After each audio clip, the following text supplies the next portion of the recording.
What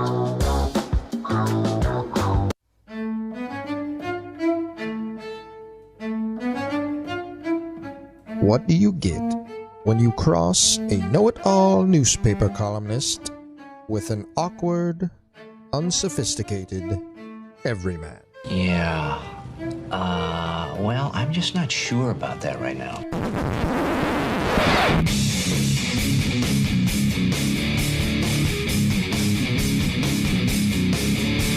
Welcome to Couch and the Rube. Welcome to Couch in the Rube, our Monday show, presented by our friends at Muskox Quality Flannels.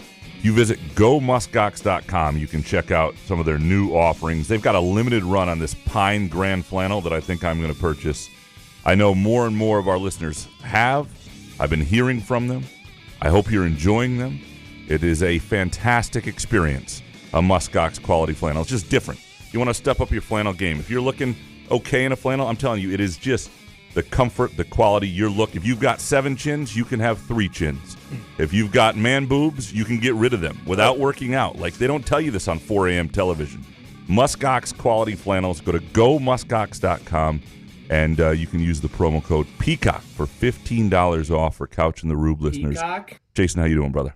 Really good pianist. Let's go green, go God. It's the American way, except America has gotten soft. What's up, buddy? How are you? I am well. What's really it feel like to have a more punchable face than Adam Schefter, apparently? Me? Yeah. Well, I've had one for a long time. Yeah, it's no doubt. Oh, my God, man. I love being attached to your tweets sometimes because I get to see what you what responses and replies you get, man. You're the best. You could do that once a week. What Jason's referring to is a reporter at a local newspaper. I think it's sort of the local black community paper in Jacksonville. She at the end of the Jacksonville Jaguars, or during the Jacksonville Jaguars head coach's press conference, basically told him to chin up. He's done a great job. I have the clip here. Yeah, okay, thank you. I want to tell you, congratulations on your success, young man. Thank you. Hold your head up, all right? You guys have had a most magnificent season. Thank you. And you did a great job out there today. Appreciate so you just hold your head up, okay? Thank and you, ladies ma'am. and gentlemen, Duval, you the one, all right? you, ma'am. keep it going. We got another season, okay? I appreciate Take it. care and much continued success to you and the entire team. Thank you, ma'am. Is she 90? What is that? It's not that different than Hondo, but Hondo would follow it up with a question afterwards, at least, you know? So, You're a great family, man. Yeah, it's I cannot believe the reaction. It's to this. unbelievable, On isn't it? both, I mean, I was just astonished, even before you knew who it was. I don't think that really matters. I think the problem is like, okay, Duval, we got another one. You know what I mean? It's just, could you imagine Ebling talking to Izzo that way? and I understand. It's like, just weird. I mean, it's a nice thing to say. We get that, but it's not the time or place to do it. And I was watching Dan Patrick this morning. He was saying, you can do that, but do it not in the press conference, maybe off to the side. Tell Liam Cohen what you think that way. But you have to do it in a presser to start that way. It's cringy. And you know, look, we'll get into it a little more on the listener takes because I think there are several that get into this, and there are several sort of their own opinions on this. But people I respect are like, what are you, like, oh, man, people are, what do you want from a press conference? You can't say something nice to a coach. It's like, yeah, it's not about that. It's not just your job to do that. Is that being a professional? It's not. And people are like, oh, you guys take yourself too seriously. Well, this is you our guys jobs. do. Well, you guys do. That's I mean, fair. You guys do it to yourself. That is fair. true. It is not it's not the biggest thing in the world. Most of the stuff we're talking about is not the most important stuff in the world. And we totally get that. Nothing we're going to talk about on this show today is the most important thing in the world. I guarantee it. Almost never is. Yeah. Only the Paul Davis show. Yeah, that was after the Paul Davis incident. That was necessary. Fair enough. That was important. Yeah. No, there's a level of professionalism. It's cringeworthy. I feel bad, and the thing women who try to get taken seriously in that space, and when this sort of thing happens, it's bad. Now, but like you mentioned, Hondo. I mean, you can take Sack's race out of it. It's just about what was said. We've heard Hondo say equally or maybe worse stuff. At least I have in press conferences. It's So not the end of the world. It's just really cringe. It's unprofessional. It's not what you're there to do. You're not there to be their friend. It's not. And if somebody put it best, if like to be in this business, you should want to be in the business of storytelling and for the purposes of storytelling, not because you love the team. You know what I mean? Like that's not the reason you do this. And if you are in it for that reason, you have to kind of you got to be a little professional and hide it, and it also didn't help that Adam Schefter played the Tom Izzo role of not helping. He is way worse than her. Oh, by far. But way worse than her, because my understanding is this woman is a well-known journalist or personality of in that community, and that's fine. As somebody who used to work for the Chicago Daily Defender on a freelance basis, I have been around these publications. I've been around the people who work for them, and there's some very good people, and then there are people who sometimes don't get it or whatever. But whatever, fine. She has a place in that community. Greg Doyle. Come on, we could talk about people. That Adam, right? That what's his nuts? Who's the fuck guy we were just talking about from ESPN? Greg Doyle. Oh, Schefter. Adam Schefter. Yeah. I was about to say Adam Sandler. Just call him what's his nuts. I was about to call him Adam Sandler. Adam Schefter thought this was awesome. That was my problem. Like that he thinks it's awesome is a reason to question his judgment on everything, because it's not awesome. It's not awesome. There are lots of awesome things. This isn't one of them, dude. And it's not even a question whether it's awesome. And I get there's a lot of pushback and anti-journalist thing out there. A lot of people, you can't win this argument. Certain people online, you take yourself so seriously or F off. This got more attention. It's not about getting attention. I see there are a few women on there with on Twitter with like massive tits hanging out that are like saying things like, you don't understand. This is leave her alone. Like, this is actually good. She's getting more clicks. She's getting more attention. Like, you're not the spokesperson. Where are these massive tits? You're not it's somebody on like FanDuel or somebody like that. Like if like you're not the spokesperson for female reporters here. Okay, you're not. Like you're Kelly in Vegas. You're doing things probably for the wrong reasons too on this, or maybe for different reasons. Essentially, the wrong reasons. You may work for it, but if you are in that press conference, it must be great to have tits that people want to see. Actually. You could get people to pay attention to what you're saying. But it doesn't help with your reply, though. Your reply is what set people off. And you're saying, just the latest, that would make me have a long talk with him if I were his boss. Adam Schefter. I would fire Adam And if Schefter. I heard anything like this in that conversation, let him go.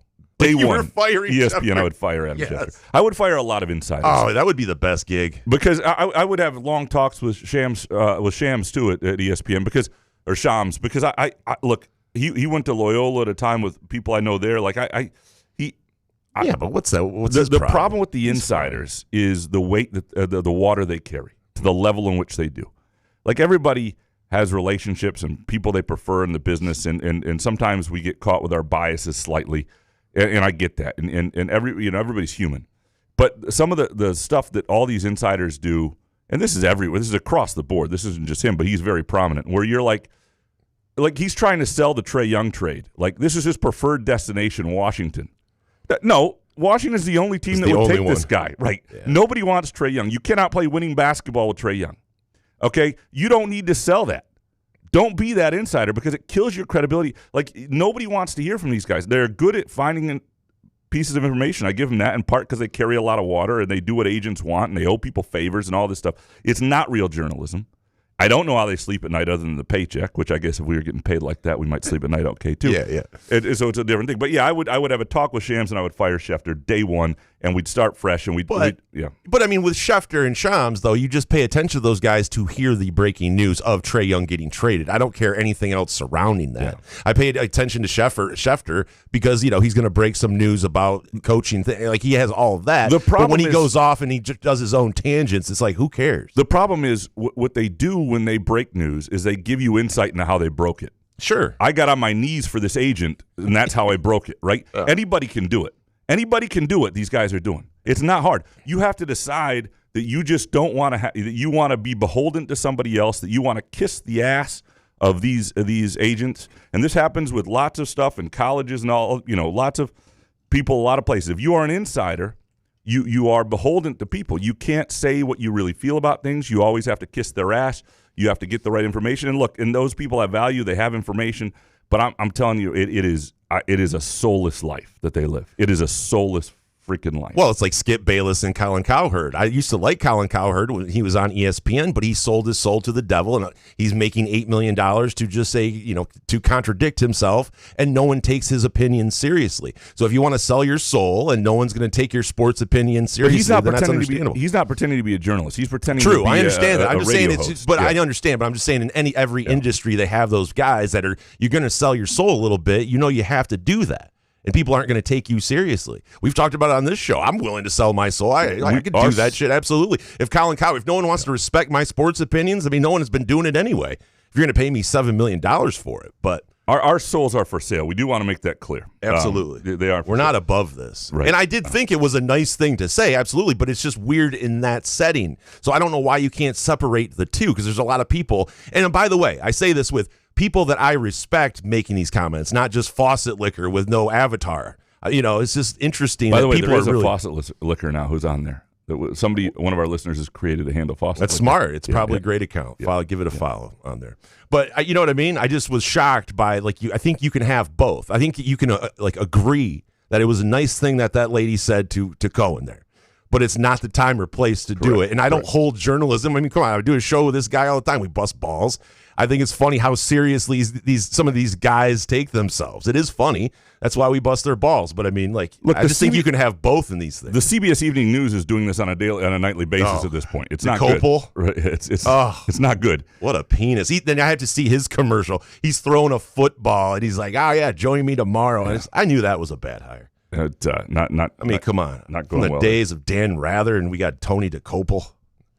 Hey, what are we talking about? Not like anybody's watching the CBS News report, are they? Well, they used to. I used to. I mean, I do because I'm into the news thing, but more local than I am national. I used to appreciate the local news not the local news. The local news I appreciate because it's local news, but the national evening news on the networks. One of the things I used to like about them, and I thought that should be more. I thought more cable news should do, and we should require of our cable news, is they would tell 6 or 7 or 8 stories an evening.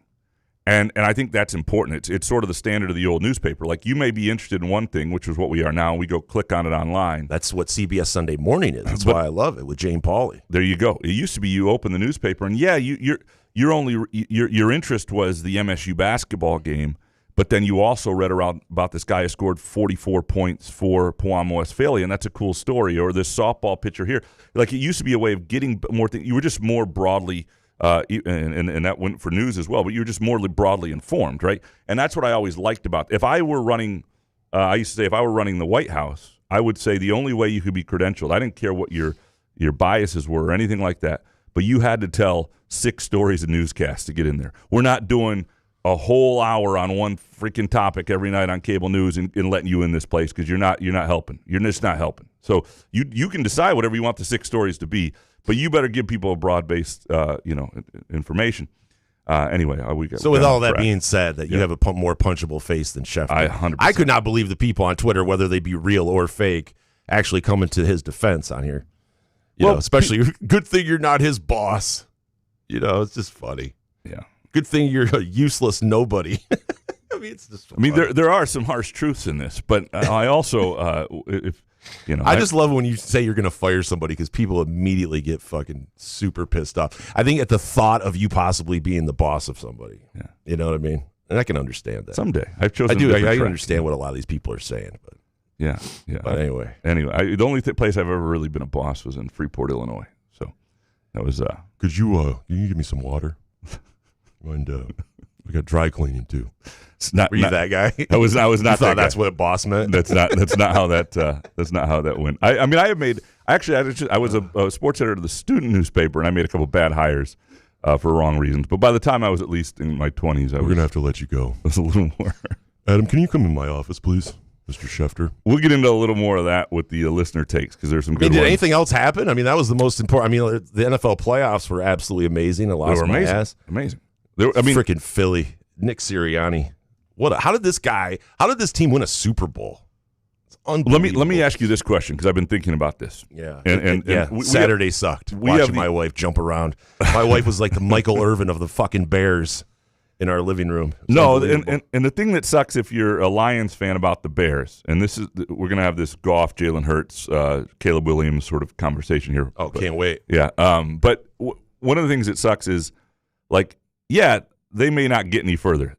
Matthew Stafford and the Rams may be better than them. But this year, because of who they beat and how they beat them and getting back to the playoffs and doing it with a young quarterback, his first playoff win, this is not going to be a waste. Whereas with the Lions, because they don't have the Bears window, because I think Caleb Williams is going to be that guy. The Bears' window is 15 years now. The Lions is only it's not necessarily limited to a certain year, but it's every year they can make things perfect around Goff, which sucks. And you get a chance in the playoffs, you can't waste it because the next year you may have 65 injuries to Frank Ragnow, right? So, like, the Bears, these can all be like steps and things like that. What I wanted to ask about was the Eagles and Jalen Hurts. Would you be – they've won Super Bowls, so they feel in a different place. But if you were looking at the two rosters, would you be more concerned about Hurts or Goff going forward? I mean, I think Hurts will be fine as long as you get Sirianni and this offensive coordinator away from him, I think. I think the more glaring thing yesterday, the thing I focused on, was the 49ers. Because the 49ers had worse injuries than the Lions had. Yeah. And the 49ers seemed to figure a way to fuck out to go into Philly and win a game. They've been winning games. So I would ask Brad Holmes, what is the difference here? What is the difference between what the 49ers have faced now that Kittle's going to be out for the rest of – I mean, who knows how long he's going to be out for next year even. I mean, this team has gone through so many injuries, and I know that we had the same almost, but, like, it's just that's like the most frustrating – not even the Bears thing because, LaFleur's a penis. I didn't understand. I could not believe that coaching display. But to that point, though, you bring up – like, they had Trent Williams did play in that game. He did. Which is a huge deal, I think. Yep. And you got Sewell. Yep, and so, like, if Purdy, you got Goff. I was thinking about this watching these McCaffrey, games. You got Gibbs. I mean, they lost everybody else. The Chargers largely lost because they could not protect it all. Their offensive line is in shambles, right? They were just awful. They couldn't. Poor Herbert, man. Yeah, it's not great. You look at the Eagles are missing Lane Johnson. Doesn't help them, certainly. Sure. Now they got other issues. But I started to wonder this about the Lions. And do they have a unique opportunity to do something that few teams can do next year?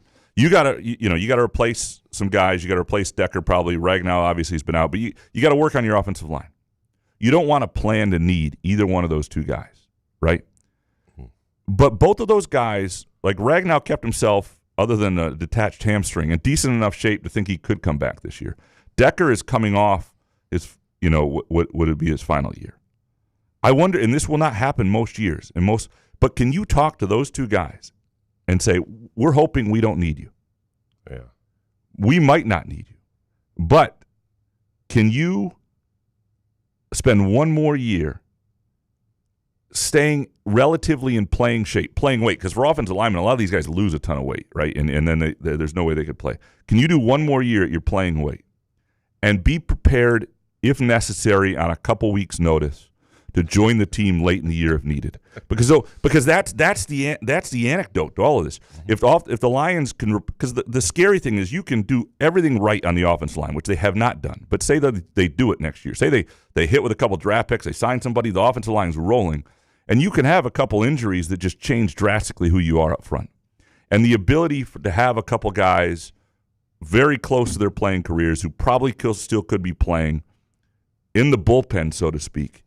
Most teams don't have that. Most years you'd never have that. If you could convince them, and I don't know what the compensation, how you do that off the books and what sort of deal, I don't care. But if you could convince Ragnow and Decker to spend one more year of their lives not planning to play, they can spend time with their families and fish and do everything they want to do, but in close enough to playing shape that they could come back if needed late in the year and be heroes and help the Lions finally win that Super Bowl if need be. That would be an ask. But from hearing from Dan Campbell and then Brad Holmes in his presser last week, when asked about Ragnow, it sounds like it's a door that's closed and they're kind of they're moving on. I understand what you're saying because that was my question. Is like, well, did anybody ask him about next year? I'm saying, I understand think out of the box, yeah. Right. I understand the hamstring thing that didn't it didn't work out. But do you have any interest in playing? You can't even just ask that question.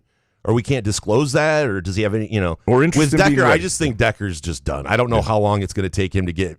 Maybe he'll change his tune in 2 months where he just is, well, maybe he feels great after all of that. Maybe it's just Decker. Maybe it's Decker who's like, man, I want to play, but my body's not going to let me play. But you know what? If in week 13 next year you've got a lot of offensive line injuries and it's down the stretch only and for the playoffs, one last time, I might be. This is a big offseason for Brad Holmes. I mean, it's just, it's it's a show me off. With the 49ers doing that, it's just like, they are a next man up team.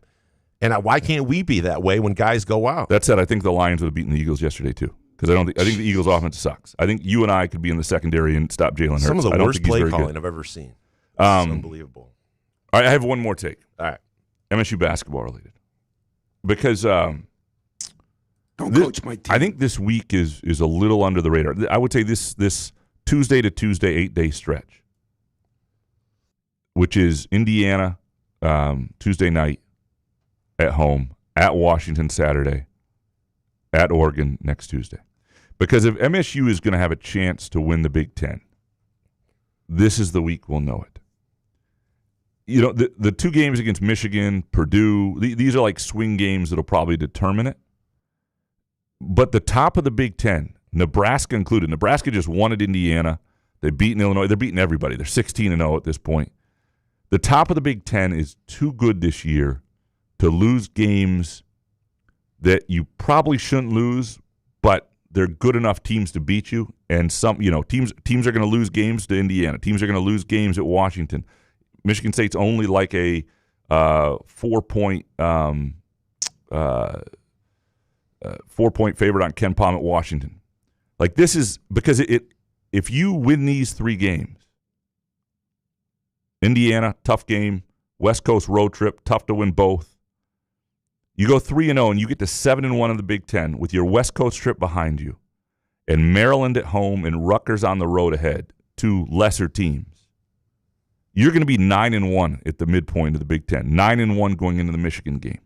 I'm not talking about Michigan. And you're in this thing. You got a chance to win this thing, to repeat as Big Ten champs, to be a number one seed, all that stuff.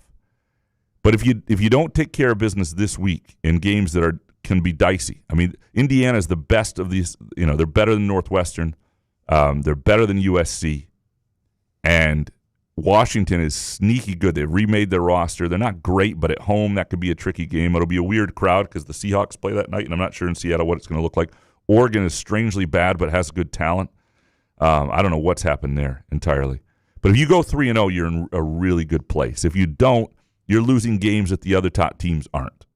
So I just think this week is a real tell for Michigan State, for their maturity, their ability to win games that are going to be I think the Indiana game could be a single-digit game. I think the Washington game, one of the games out there is definitely going to be close. You know it's going to happen.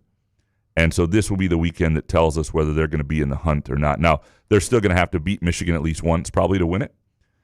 They may have to win at Purdue. But ultimately, this will be the weekend that well, if Greg Gard can go in there and beat Michigan, why can't Michigan State, right? Well, that's the scary part of the three-point shot, right? You hit shots like they All did. you have to do is hit 60% from three. No Easy. big deal. Easy to do. No biggie.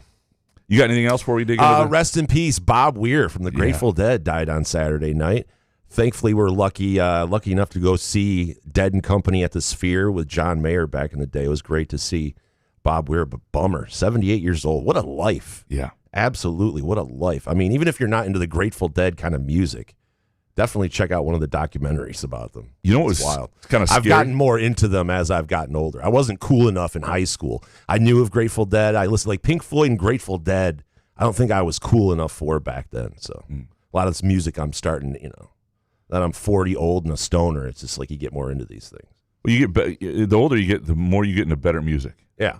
I was into some pretty decent music back in the day, but yeah, I think, yeah. But you got lucky that the late 90s was the best music of all time. Absolutely the best. I could not imagine being a young person, and this is it says the old guy. I'm just saying. I'm like proud to be an old guy now. Like, yeah. But the weird shit was better when I was young. Seeing a picture of Bob Weir in like the 90s with some other, with their kids outside a tour bus, and how good and young they looked not that long ago scared the hell out of me in terms of age. You know what I mean? Yeah. You're just like, oh my God, that's not that long ago. That looked like a modern photo, and he's like in his 40s and whatever. But he lived till 78. I mean, you look at that photo and you think, man, he had like what? What's the math on that? Another 28 years, almost 30 years. Yeah. I mean, it is a long time when you think about it that way. Time is weird that way, I think. It's like you look back on it and you're like, damn, because like 95, man, that was a great time. But look at that picture I posted on. I don't know if you saw that picture. I did. Oh my God. Because I've met Drolette. I was like, when he posted that new cartoon of me in high school, I was like, that is not how it went. This is misrepresenting me. I got to show you exactly what was going on as a 16-year-old Rube there. Oh, man. Oh, my God. 16-year-old Rube made some decisions. T was like, you look so unhappy. I was like, yeah, it was my mom's like second wedding, and I was miserable. Everybody was staring at me. I had to wear a suit. I was wearing a boutonniere. Fucking terrible, yeah. Anyway, rest in peace, Bob Weir. Absolutely.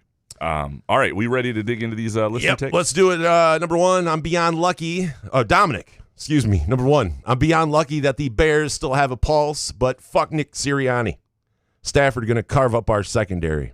Ah, well. Matt LaFleur has a stupid-looking face. And two, Graham mentioned how he went to the NIT game at the Breslin Center in 1997, but not the one in 1996.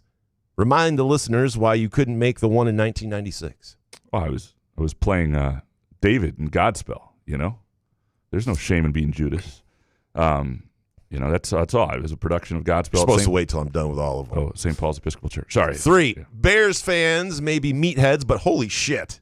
The Packer fan softness on here has been unreal. Have a fucking cranberry juice and take a Midol in bonus. Jeff Kohler needs to come on the show for an exclusive interview regarding #Whoregate. Maybe Kohler is a good Wednesday guest. I don't know. It could be. He'd do it. Could be a fun guest. He'd come on. Yeah, no. We could ask Jeff. He was great last time. It was unbelievable. So maybe we'll see if he can come on this Wednesday. So what did you do in 90? So 96 was my junior year in high school, right? Yeah, I went to St. Paul's Episcopal Church in downtown Lansing, and I was in a production of Godspell, and I played the character of David, which is Judas or whatever, and that show was going on. I remember rehearsing the night that they were playing in an NIT game. Did you get girls doing that? Was that a good girl thing? Like, well, theater was not a bad way to get. That's what I mean. Like a lot of the theater guys. It was. I mean, I was in a church production with people I'd known my whole life, so that wasn't really that. And I didn't do theater in high school or anything like that. But you're asking me in high school, did I get girls? The answer is not really. I mean, I was kind of. I mean, you're the only heterosexual guy doing theater, so I mean. You should have the pick of the litter there. That's why I went to Columbia College, Chicago, to be the only heterosexual guy in it. I thought it was going to pay off. By the way, Packer fans are soft. It is unbelievable seeing some of them, too, their reaction. But I knew that after we went to Lambeau. I mean, good people, nice people, but my God. Cheering field goals and shit and extra points. That's a bad loss. That's a hard loss to be up like that. Tell me about it. I have no idea what that's about. The 49er game a couple of years ago. Yeah. Sucks ass. Maybe the NFL has the wrong priorities. Skip a few charitable visits or London games and get better at scheduling. Why in a time of the year Try it again. Why in a time of year-round employees and computer algorithms is taking so long to figure out when a game will air?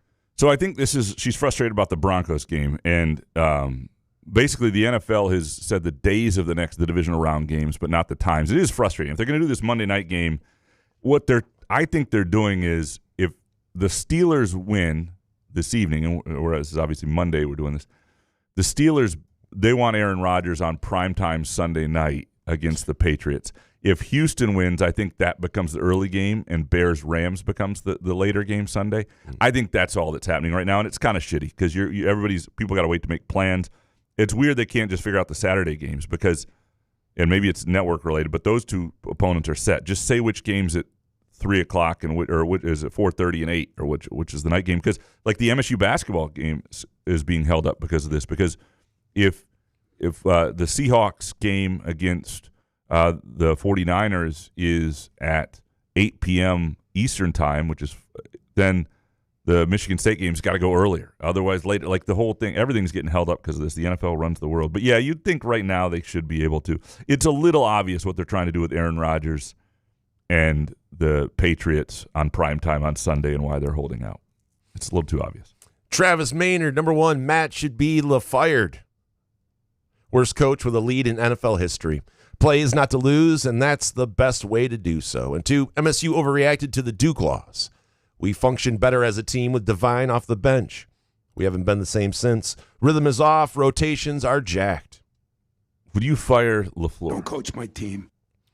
I want him to stay. I mean, I had respect for him before that game because it was one of the worst halves I've ever seen.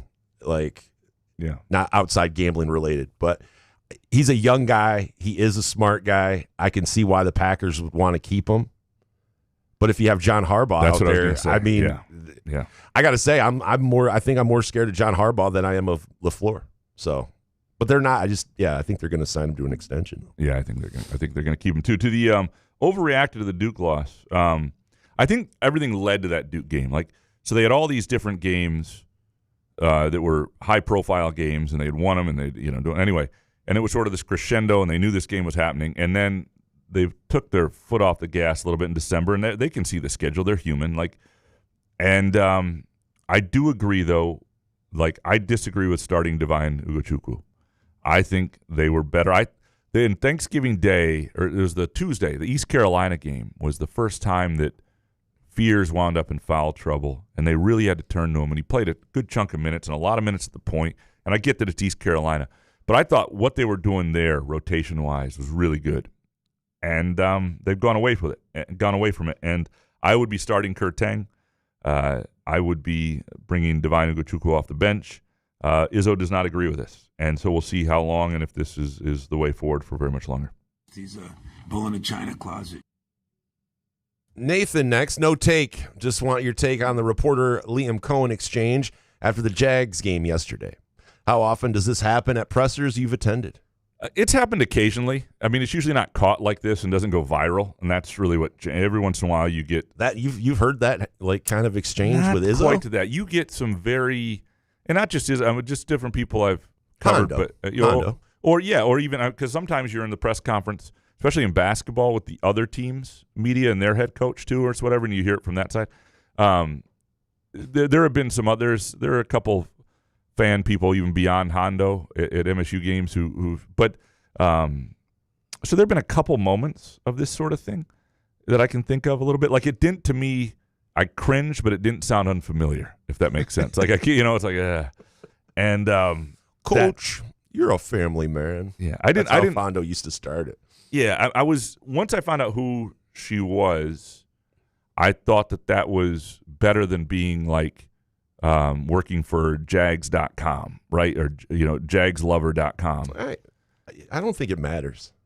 It's not good. It's not good. It was just not a way to do it. It's not. I'm sorry. I'm not taking any joy away or what she was trying to do and just trying to be positive. I get that. I'm all down with positivity. I just didn't like the way it went down. It just sounded terrible. So I don't know why you can't have that opinion without being called a bummer or something. Yeah, and there are two reasons to look at it. Rex Rhodes out there angry about it and he's right, and some people are saying it is a waste of time. You do only get so many questions. And I will say this, if you're a PR person on one of these teams and you're the one who credentials these people, that's okay, but when they spend this time asking these questions, it's sort of like a soccer official who stops the clock.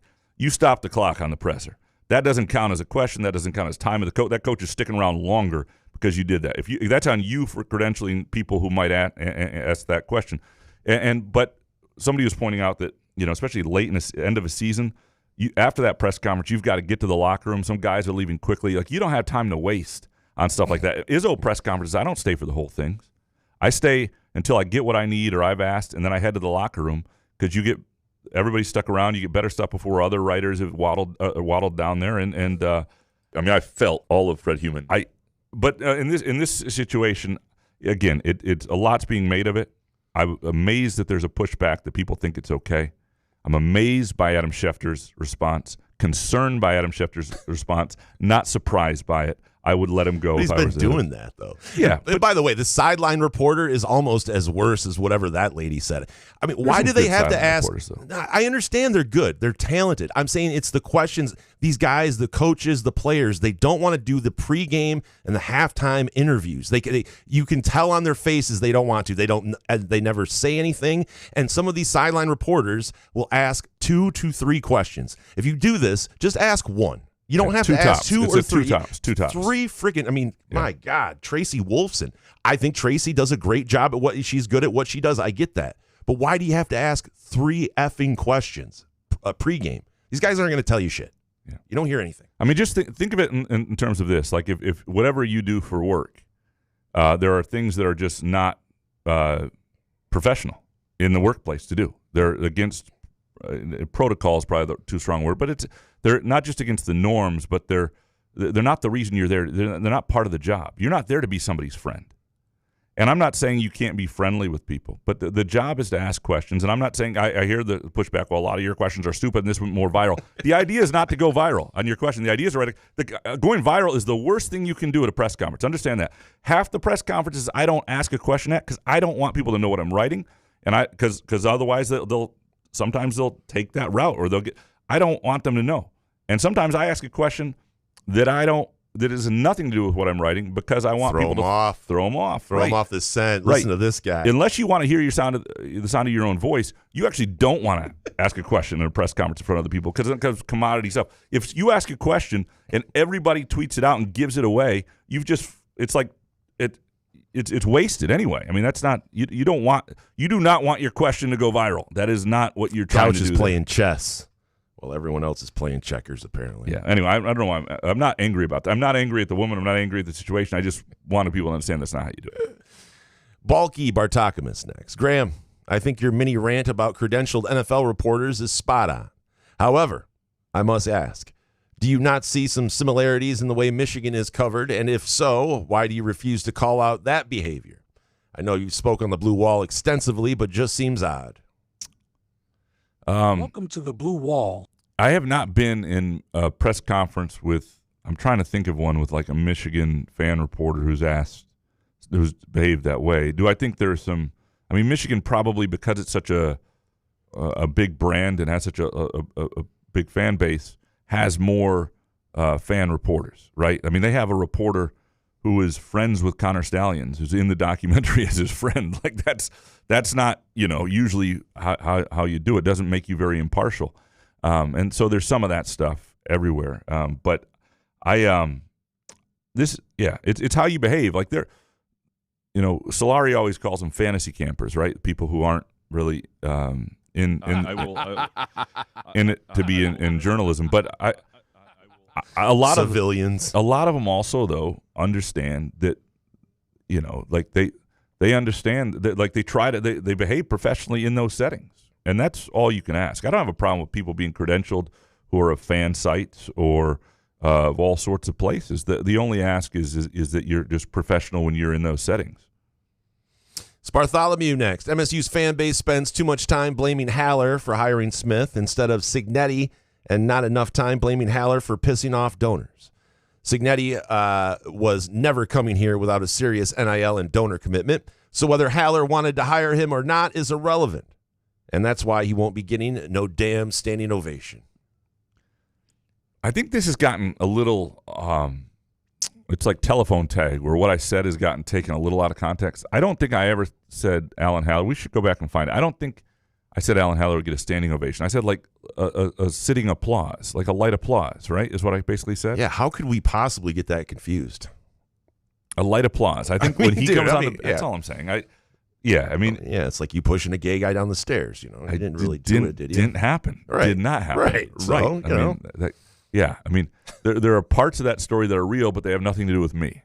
And there are parts of that guy's story that have to do with me, but that has nothing to do with the way he died. Right. So they got merged, and that's an important distinction. The fact that he was gay was unnecessary to the story. But, well, we say it anyway. It was part of the story with me though, because he hit on me earlier. Naturally. Wouldn't you? Look at this guy. But this is before I even had discovered a muskox flannel, right? Oh, dude. Yeah. Can you imagine that? That is the one thing. If you beat him off with a stick. If you're if this goes, if you want to have to beat people off with a stick, get a muskox flannel. That doesn't sound right. We'll work on that live read. Fucking everybody masturbates. We'll work on that later. But the fact I think that you said Haller was going to get any sort of applause anyway. I think you could just put the applause into whatever. I think he will. Standing or sitting or.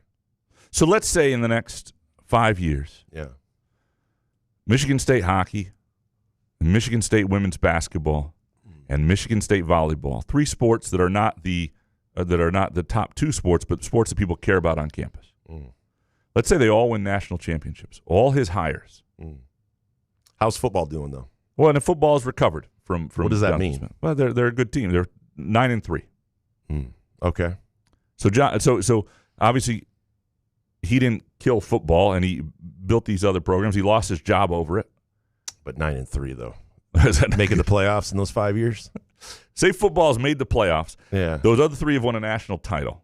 Right? What about basketball? Is basketball still solid? But he didn't do anything to damage basketball. I understand, but it's about morale. It's about where you're at in your headspace. And I think that if the football and basketball programs are fine and the other ones win the national titles like you say, I think there would be a smattering of applause. There you go. A smattering. That's all I ask. Corey Oster. Led by me. 9-3. I Talk don't know. about inappropriate reporters. It's just me standing there applauding, trying That to would get be the best. If you're a hypocrite, you just start. Oh, I just want to start this off by saying, like you're the presser. Oh man, that'd be the best. You're a great family man. Corey Ostrom, Trey Fort will carve a rollout before the Big Ten season is over. He's too athletic and too willing to shoot and too much of a shot creator not to. As soon as he starts learning Izzo's help defense and becomes functional defensively, it will happen. Boy, we're getting deep into the season. The reason I don't think it's going to happen, and I'm not saying it's impossible, but there are a couple things, like he's athletic vertically. I don't think he's as athletic side to side as people sometimes think, and that makes a big difference defensively. And so he hasn't been able to separate himself. If he could separate himself defensively in any way, he'd be on the court regardless of his shooting ability. And then he's got this, this propensity to take the bad shot. I think he's a good kid. I mean, he's 24. I'm a kid. He's as old as us. But I think he's a good guy. I think they've been happy. If anything he has done, it's sort of he's helped set the stage for future transfers who have been in a number of schools because they've loved having him as a person, and he does not complain about things. He works. That is not his issue. It's just I think with Trey Fort, and everybody's got to find their level, and he's played at a number of them, that he probably would have played his best basketball would have been like at the Missouri Valley level. He would have been a really, really good player there. And he can be an okay guy in the Big Ten, but he doesn't shoot a high enough percentage at the Big Ten level. And he doesn't fill a need Michigan State desperately needs. Like they have guys. I mean, Kurtang's a better shooter than him. The numbers would show. Jordan Scott's a better defender than him, and he doesn't do anything distinctly better than those guys. And he doesn't handle the ball in terms of setting up the offense as well as Ugochukwu, giving them a second ball handler. So he doesn't do anything specifically better than any of those guys. And I think that's part of the problem. I think he's good to have on the roster because you're a turned ankle away from needing more from him. I'm not saying there isn't more that he can give. I'm not saying he won't hit a big shot in a game somewhere. I tend to think his role is not going to be all that much bigger throughout the year. And that's the taint. Mojo Jojo, number one, as the season progressed, Drew Aller in that Dodge Ram commercial got exponentially funnier. NIL is wild, man. I wonder what that guy's up to. And two, incredible get by Maine MSU softball dad for that CB. The Couch in the Rube listener NIL deal pipeline is strong. They got a cornerback from Maine at Michigan State, straight from it's paid for by our MSU softball dad. I forget what his name is today. He's coming up later in the. He changes his name often to a Les Mis character. It's a great bit. It is a great bit. I enjoy the bit significantly. It's weird about Penn State quarterbacks. You go back to like Christian Hackenberg, Drew Aller. They always have these like overhyped guys who are never any good.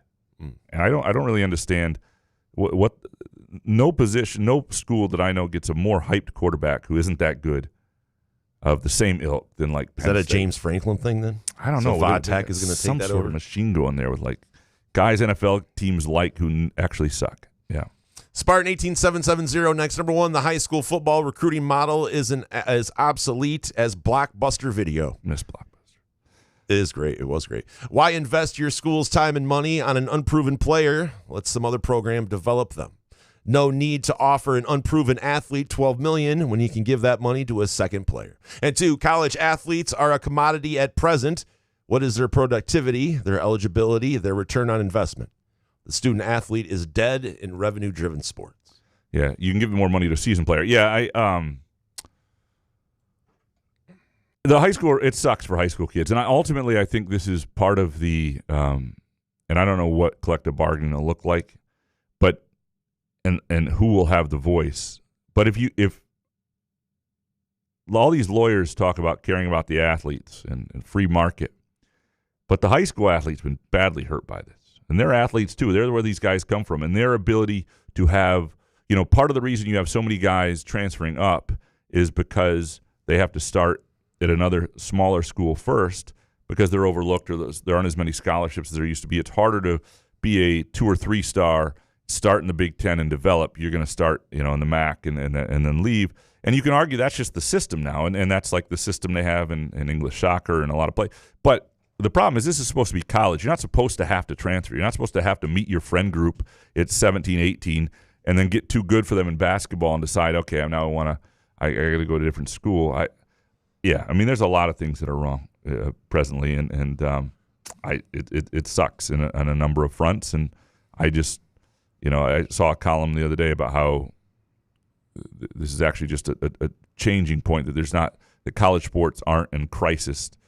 I disagree. I think that, and this is what national writers seem to struggle to understand, is that if and I don't mean to shit on national writers at every turn, only when I have an opportunity, but if the people who are young today who are going to school don't connect with athletes the way most alums did 10, 20 years ago, 30 years ago, and they're in their 20s, 30s, 40s, and 50s, they won't give back. They won't come back the same way, and they won't care as much, and the whole system falls apart. Chris Eastlick next. Number one, I don't remember the last meaningful NBA, NHL, or a Major League Baseball regular season game I've watched. Obviously, schedule length has something to do with that, but college football has something unique where regular season games matter frequently. If you keep expanding the playoff, you lose that thrill on big game weekends.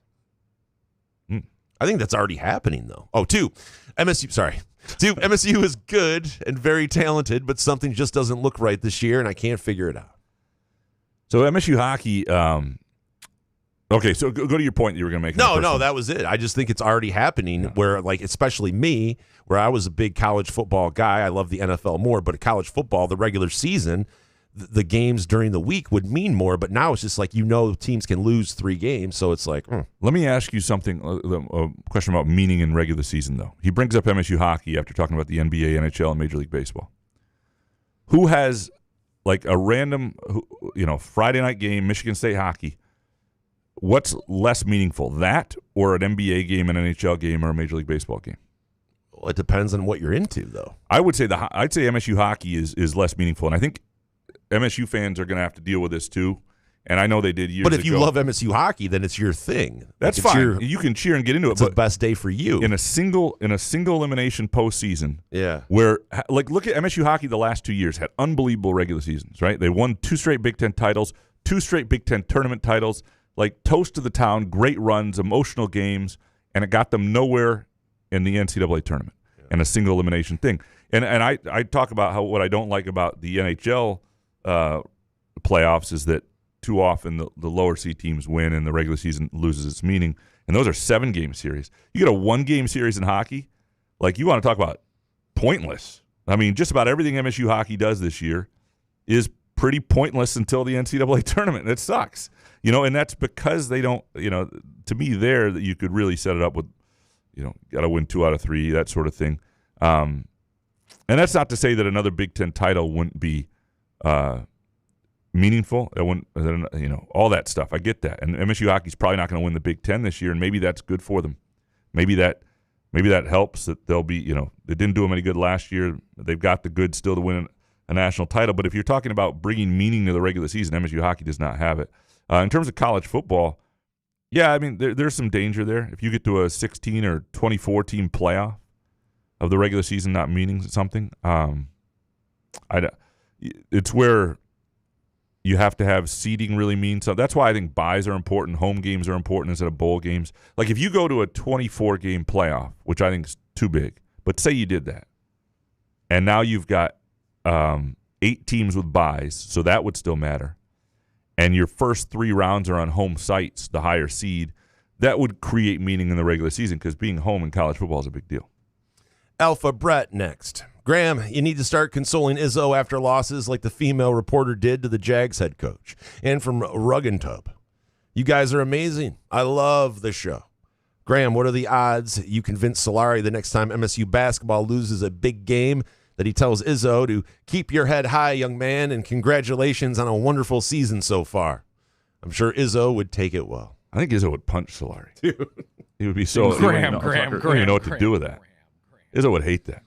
Izzo would absolutely hate that. Can we start a GoFundMe? Like, what would Solari need money-wise? To do that? Yeah. Retire? There have been times that $1 million? You bring up, like, if you ask this question of Izzo or somebody, I will pay you a lot, To the state news kid. I don't do that to a state news kid because they might actually do it, and they might be desperate enough financially, and I don't know their situation. I don't want them to embarrass themselves. But to some of the other guys on the beat, it's like, you asked that question, I would really, really love it. Be the best. Yeah, I would. Yeah, I would. Yeah, consoling Izzo after losses is not going to be my. Right now, either you're stuttering or I'm not picking it up because it's a what. So, Ken Chu, Jim Harbaugh is a tool, but I want his brother to come coach my Giants. He might come there. Yeah, got Jackson Dart. They clearly want him. But I think a lot of teams want John. Yeah, if I were him, I don't know. I'd wait and see if the Packers job was going to come open. That'd be my number one job. Did you watch that Patriots game last night? I did. Chargers. Why did Harbaugh go for it on his own? Yeah. 38 there. Well, they had some real misuse of different of time management and other things. Like he was not. And I thought the broadcaster did a nice job. It was Collinsworth, right, of bringing up the idea that they kept subbing out players when the Patriots defensive line was tired. And therefore, like, it allowed them to sub in a whole new five. When you sub out guys offensively, it allows the defense to sub too. And it was like taking one receiver off when they were starting to roll, and then it was like, all right, we'll bring 5 new fresh guys on the defensive line there. And I thought it was a poorly coached and managed game by the Chargers for sure. Treese, next. Don't come at me with breaking news about new coaches unless you have 2 named sources that aren't Facebook.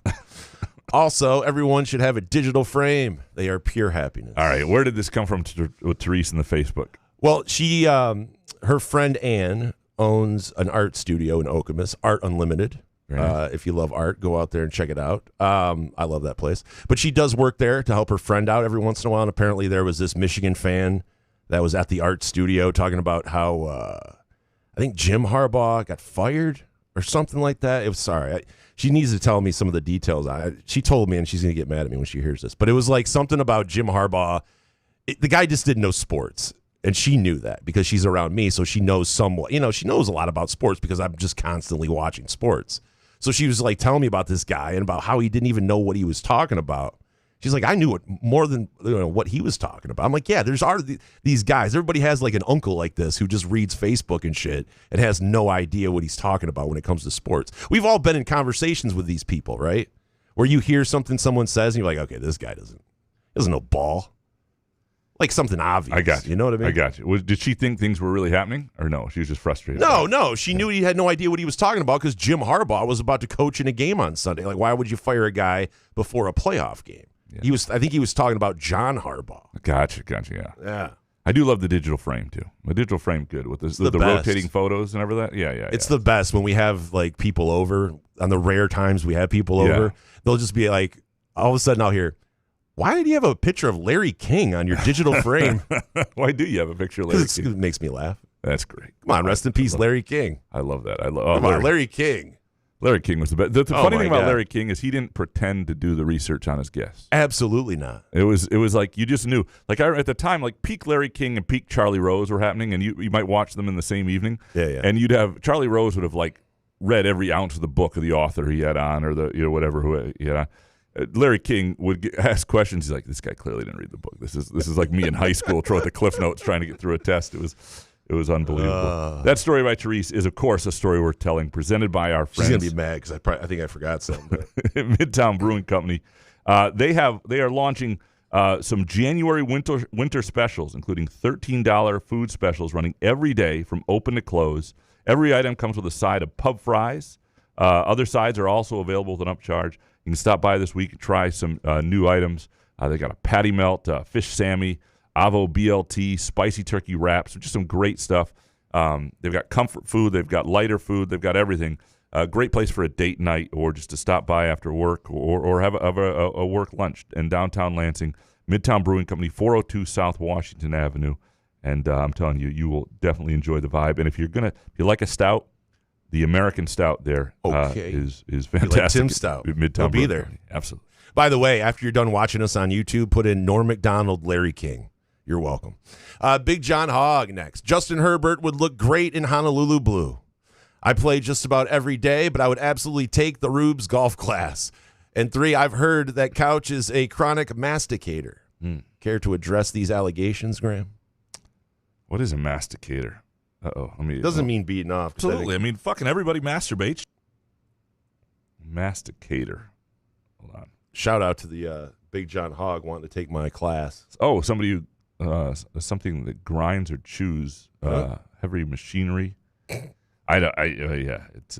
By the way, Big John Hogg, it would be the first class where the teacher knows less than the students, but we'd all learn together. That would be the best part. Yeah. Yeah, you get more out of it. You charge them, but get more out of it. Yeah, I would pay too, though. I'd throw money in on the pot. We'd get pizza and shit. Oh, actually, weed. I actually would want to be part of that. That dude, it would fun be a great class. Yeah. We'd watch Sevi Ballesteros highlights. It'd be seriously, I love golf so much. Oh my God, you should do this class. This would be an amazing class. I think people would sign up. This sounds like fun. Some dude, number one, I guarantee that ref's old lady gets called a desperate whore at least 5 times every game. So you know that he only pulled that shit because he knew it was Paul Davis. Some dude ain't having no presser the next day. 2, what would Coach K say about Jason's new impression of Paul Davis being as good or better than his original Coach K impression? No. 3, the Lions picked a shitty year to have a shitty year. This NFC is up for grabs. It's frustrating. Yeah, I mean, I'm saying the 49ers win yesterday was the most frustrating out of the weekend. Not even the Bears thing, because the Packers are ass, and they blew that game. And the Lions last year, as beat up as they were better than that 49ers team. And do you realize that the kick in the dick tour continues, though, as a Lions fan? I had to sit there and watch the Bears on Saturday, and now I have to root for the Rams, who's on the team, Matt Stafford, who's playing lights out, MVP this year. It's just a constant kick in the dick. Like, why do I love this? I love the NFL. Well, I love the Lions. The playoffs are amazing this week. I understand, really but it's just like, why would you love something that constantly? I mean, I guess I like golf too. And it was not a good gambling weekend, I would say. I did not predict these things well. You know what? I did pick the Bills, but then I trusted Sirianni. Yeah, I trusted Sirianni and too much of my parlays there. The worst thing I had was I had the Rams money line and everything, and while that eventually paid off, Panicky Pete over here hedged a few times. Yeah, oh my God! I was like, oh my God, this is the worst. Dude, it would be fun to watch you live hedge. Oh, it's the worst. I'm on the treadmill. I'm just walking along, sweating all over my phone. It's live hedging. By the way, golf bet's back this week. Sony Open in Hawaii. Also, Australian Open starts next week. Yeah. Late overnight tennis. Maybe have Harry on, do some this week if we can get him. Find him. Yeah, we'll do some NFL divisional round, college football national championship, some golf bets, some tennis. Be a good week for it. Richard Kane, number one, not pumped that Michigan's new president is a private equity advocate. 2, whoever compared Michigan to the Larry Johnson Rebs, running Rebels, care to revise their bullshit statement. All right. 3, Mount Rushmore Jason impressions. Coach K, Couch, Paul Davis, Tim Stout. And bonus, Jared Leto's Joker laugh. What others am I missing? Well, you're missing me, mate. Australian Jason. Oh, I know. It's Australian Rube. Oh, I know. One of the best. Do it for Steve Irwin, mate. I didn't know. Jared Leto, do I have my laugh as the Jared Leto Joker laugh? Your peak, and you don't always do it well, but when you've been on, your Michigan man is really good. Your Michigan man is great. Shut up, Couch. Go get Schefter. We'll go get Schefter over there. That is. By the way, that was my bad comparing Michigan to UNLV. It was just, tongue-in-cheek kind of thing. It felt like they were the running Rebs, Well, and a couple things. There are a couple people saying they're not the running Rebs. I will remind people that, and I'm not saying those UNLV teams weren't completely elite, but part of what made them go undefeated is they played in the WAC back in the day. I remember looking at their schedule to see if somebody could beat them at one point, and it was like, well, St. Mary's is. You're not going to ruin my childhood, dude. Yeah, no, they were amazing, but I would still UNLV was great back in the day. I would take the 05 Illinois team and maybe 07 Ohio State right up there with them. All right, well, I take UNLV. Now what do we do? One game. I'm just. Well, what do we do now? I say it's UNLV. There's no way to. Yeah. We have. So who wins? Well, in the world of Twitter, we have to hate each other now. You know how we do this? We settle this. How's that? Jack Ebling fake basketball game. We do it old school like Ebling used to do. So hold on. The NBA Finals. People don't know this story. I think we've talked about it. But it's been a minute. Yeah. Because this is back when I was doing Ebling's show and there was radio, and it was a summer. Yeah. And Ebling knew it was going to be bad radio because he knew well enough to wait till the Hewards were out of town to do it. Like he didn't. He knew, and so who owned this station? Yeah, who owned this place? Yeah. Anyway, so Ebling Darian Harris came in. He had different people, different days, and he did a whole Celtics NBA playoff run from the Bulls, and he did great NBA playoff games. And we were reading the play-by-play. And there was sound effects. I had to do it one day. It was the worst. Yes. So one of the worst things. Tom I've ever Izzo done. called in. Did he really? Yes, he was on it when I did it. Oh my God, I was not on Izzo, it. he convinced Izzo. It was dude, he did the whole game, by the way. It's like a they used to do on the radio. I don't know for you young people, but they used to actually have to, when there was no TV, prior to TV. So Ebling did do that, yes. I mean, in this. With sound effects and everything.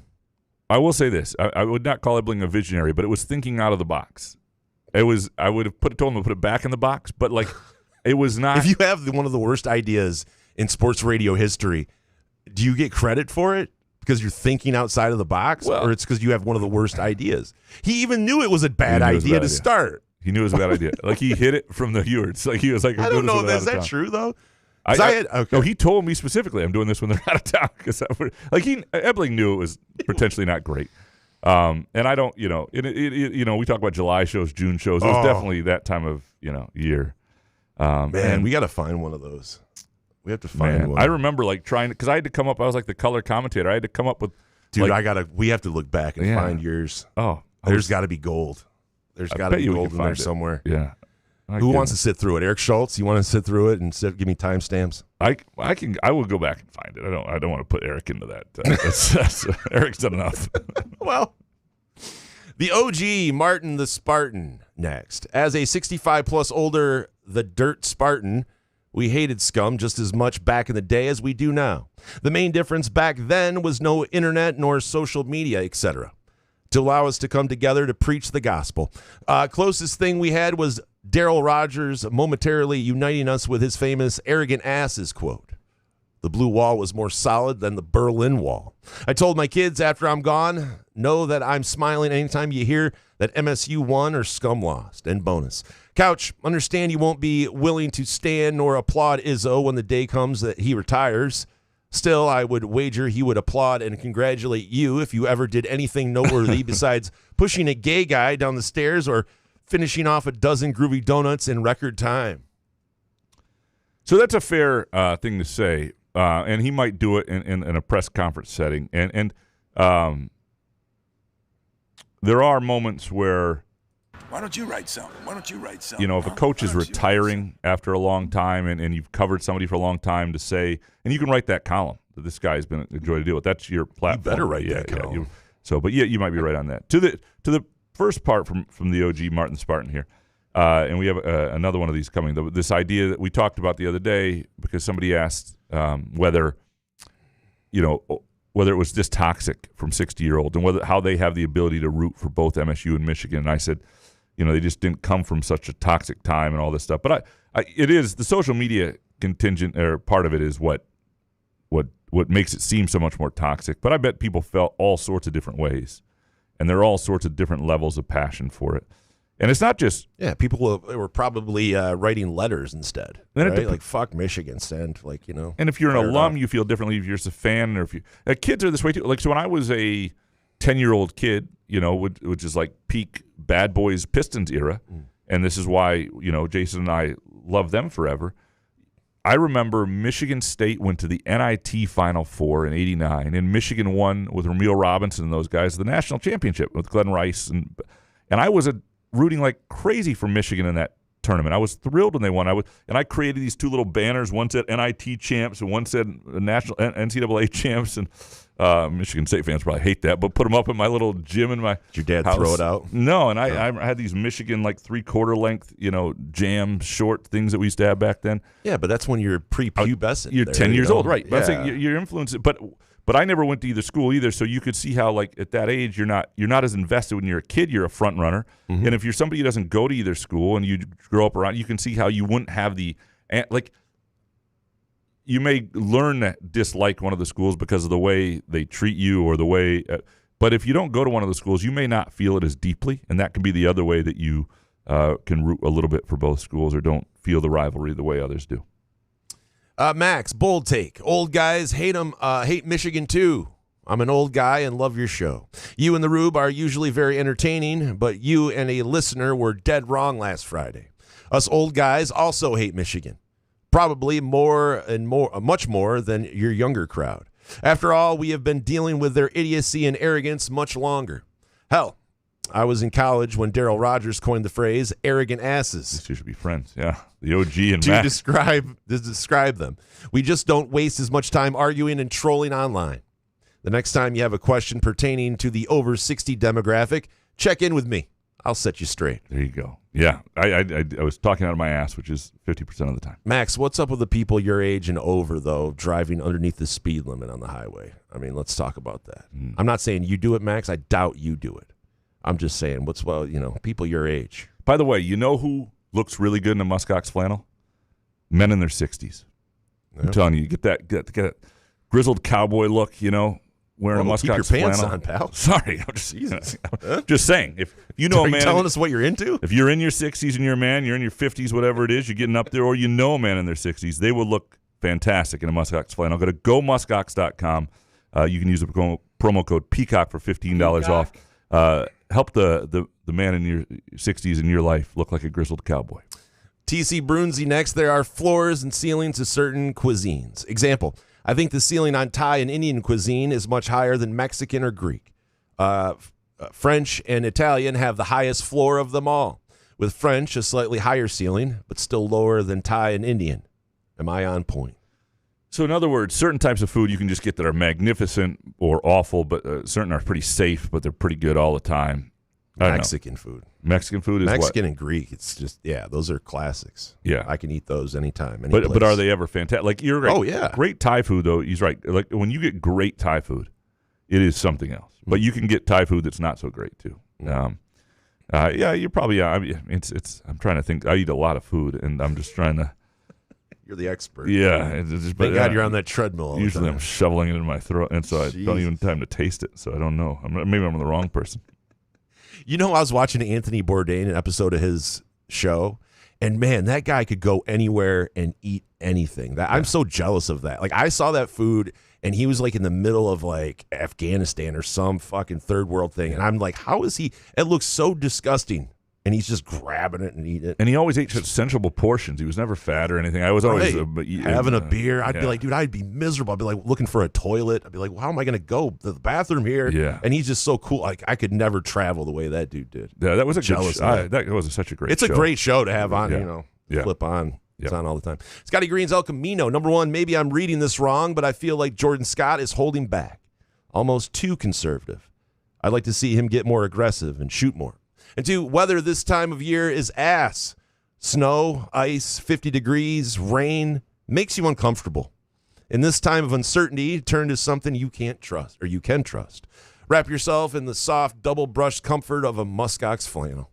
And three, the Golden Globes gave out a podcast award.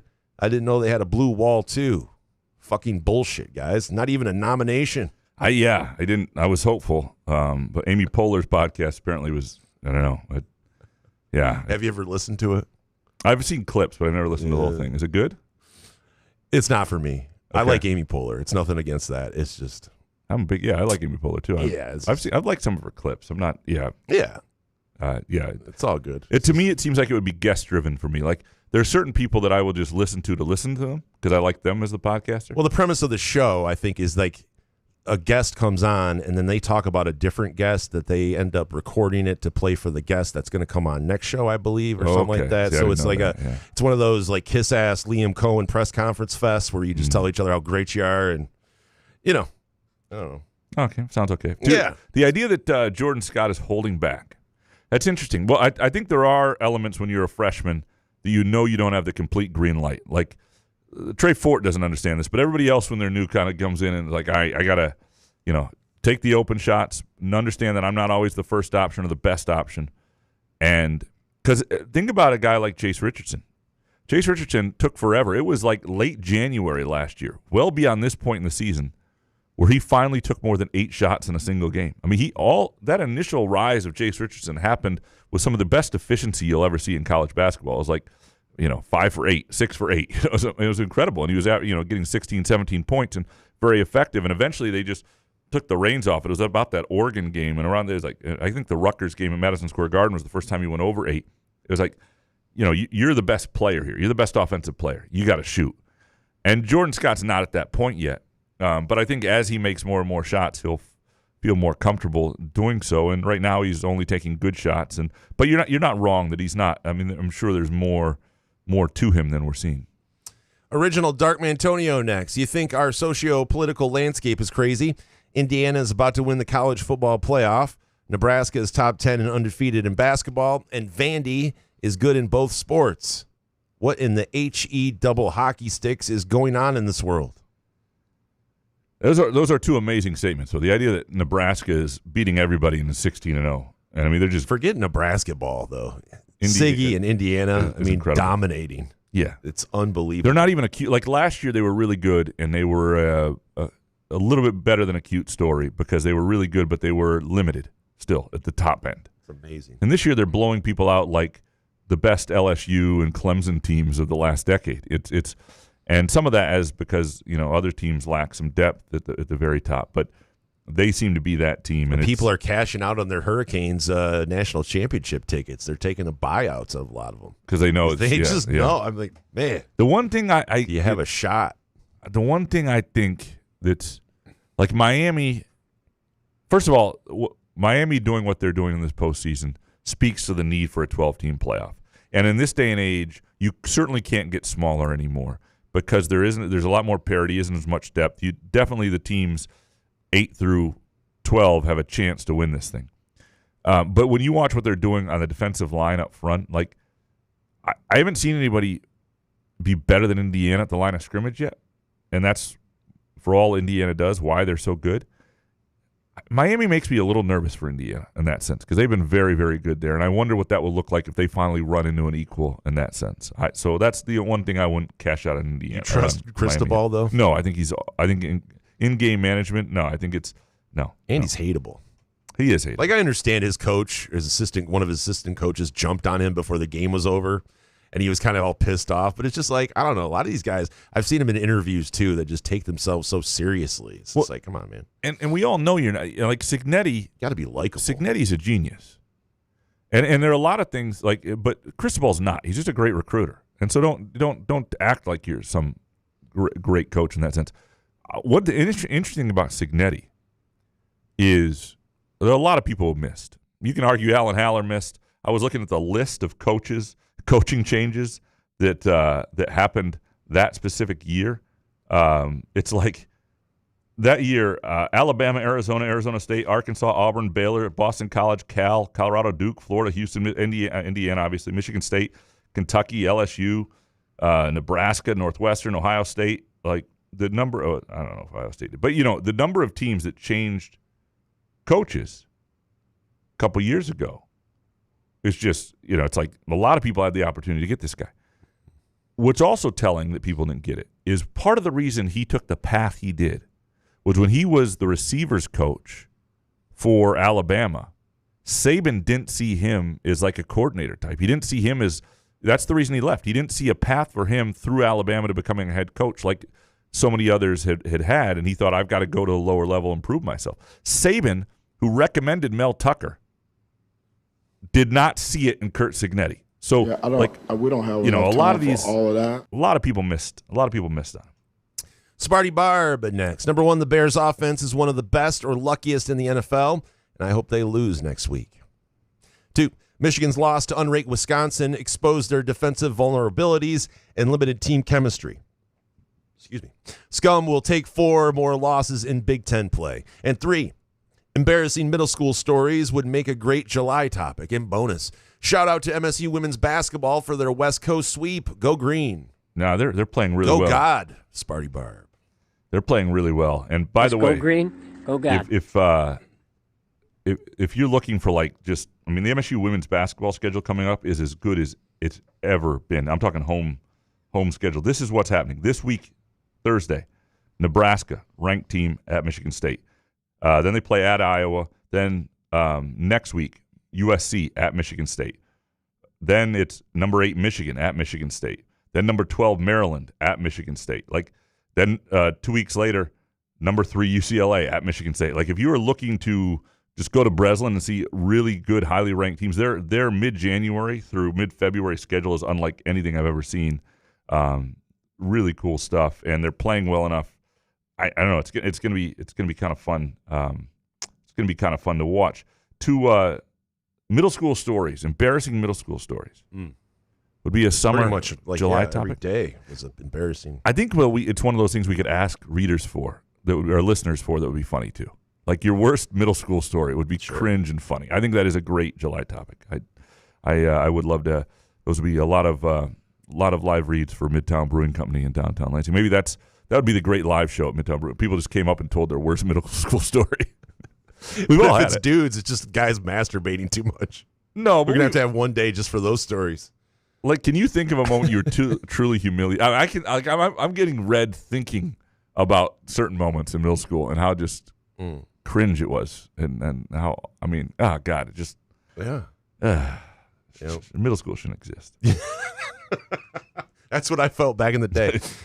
Chris, finishing my take from last week. TV rulers won't allow it, but go back to 11 games from Labor Day weekend to the weekend before Thanksgiving, so students can be on campus for all regular season games.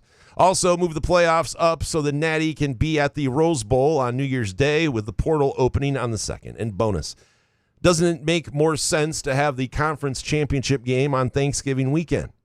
There's nothing going on, so everyone will tune in and choose that to want to attend. We'll have time off to travel there and back. Would make it the perfect week of football. Great games from Thursday to Monday Night Football. 100%. You can do this all, though, by moving the season back a week. You start there, and we'll see about the conference. And then you're not having students away for Thanksgiving. That Thanksgiving weekend isn't part of the regular season. I think that's what's going to happen next. Week 0, as we call it now, will be week 1, a week earlier. Like the 23rd of August to be the original games. Some places students will be on campus. Some places they won't. A lot of places they will be. Michigan State will be welcome week. I think nothing better than like moving in on a Friday and boom, home Saturday. You got nothing to do but drink, hang out, and go to a football game. It's not a bad deal. The other thing is, I don't think we need to shorten the season. I think these semesters need to be a little longer. Some of these semesters are like, these kids are out of college by like mid-April half the time. They're just coming back now from winter break, and it's a whole semester. You do 8 of those, you get a degree. How about a little more college, a little longer semester? Maybe go 2-3 more weeks. That would be my asinine take on this subject. Alexis Silverman next. Super fascinating to read the "We should hire James Madison" Kurt Cignetti threads from the fall of 2023 on the largest Spartan message boards, which were bumped this weekend. Quite a few Spartans saw the genius. Was Cignetti on Alan Haller's shortlist? Was there back channel dialogue with Sig's agent or anything like that? Pretty early on, he had eyes for Jonathan Smith, and I don't know about the very beginning. And if you look at the timeline of, and Cignetti was a good coach the year before that too, and so he probably should have been. But Cignetti should have been hired by a lot of people, and a lot of people missed. And I think that's, every once in a while one of these things happen. He's such a unicorn relative. I mean, what he's done at Indiana. And all the hiring, he's the best hire in the history of college football. Can we all say that at this point? Wow. Would you think anybody's been better? Can we wait till he wins the Natty? So if he wins the national title, he's the best hire. Indiana football wins a national title in 2 years. Yes. It's like, that is it. Better hire than Saban to Alabama? Yes. Because Alabama's still Alabama. Sure. They've been great before. Was it great? How great was it before Saban took over? Not immediately, but prior, right. Like 10 years earlier. He had a dynasty going there. I don't know if I can put it ahead of Saban right now. It's close. It's going to be there if he wins the Natty this year, and again, right? He benefits because he was great in the NIL era and the transfer portal era. He brought over 11 starters last year. They went out and they signed guys. Like, you can't do what he's done with Indiana football 10 years ago. True. Now, I think they'd be really good. It's true. He is doing it in Indiana. It's the greatest hire ever. Sorry. Yeah. I had to think about it. Fosman, 80 next. Number 1, MSU basketball needs to stop getting off the slow starts. Took well into the second half against Northwestern to take control. Even when we killed USC on Monday, our offense didn't get going until the 10-minute mark. Slow starts could kill us against better teams. And 2, Trinidad Chambliss is a great story. I would have loved seeing Ole Miss punch their ticket to the final.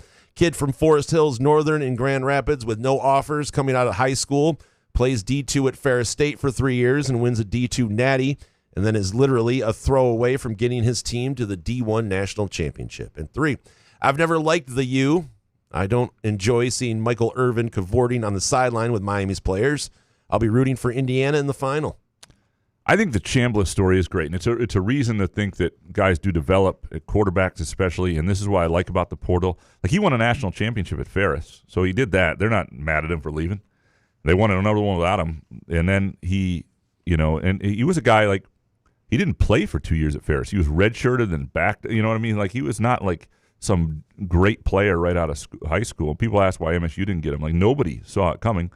And this happens with certain guys. Look, we talk about Jack Conklin all the time. Sometimes you just don't see it. But I think he really developed it. Kenny Ferris Willekes. State. Yeah. Yeah, I think he really, really developed there. Kurt Wisniewski, number 1, Indiana versus Miami. Best college football playoff championship will be played next Monday. No one predicted this. And 2, Michigan basketball and their fan base being brought down to earth is awesome. They definitely are not the 89-90 UNLV. Oh, fuck.